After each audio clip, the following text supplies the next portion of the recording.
Hey, what's up, everybody? Vanessa here.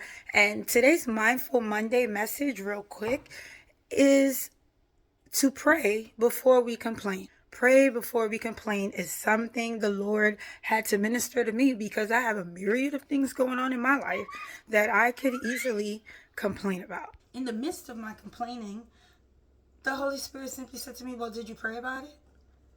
To which I said, "Well, but God, that the truth is, even though he knows everything, he knows the thoughts before we think them. He knows what he's allowed the devil to do in our life. He knows what he's doing in the lives of others who may be the source of our disappointment or frustration.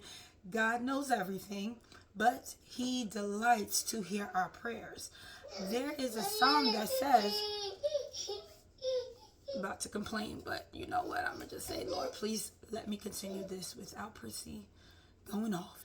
The psalmist wrote, "I told you about my life and you answered me." So we can tell God about every situation. That's every problem, every trial, every test, every feeling, and we can expect him to answer us. He will give us the guidance that we need to go forth in a way that is pleasing to him, also giving us the freedom to alleviate the pressure, the burden, the despair, and be restored in joy and peace. How do you get your peace? The peace that passes understanding comes when we submit it to God, when we are not anxious for anything, but with everything through prayer and supplication, we make our requests known to God, and that's how we will receive our peace. So instead of complaining about the things of others, the problem, the circumstances, the shortcomings, let us instead pray. Look through the psalm and you'll see there have been times where David, the psalmist, complained about what was going on in his home or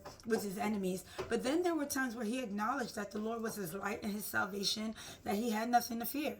The Lord was the strength of his life, and of whom shall he be afraid? When the wicked, even his enemy, came upon him, he was confident in God, and he ended it all by saying he will see the goodness of the Lord in the land of the living.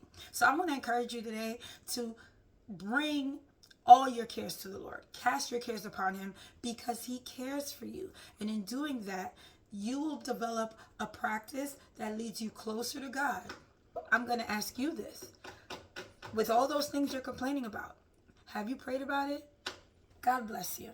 And be mindful to meditate on the goodness of the Lord today.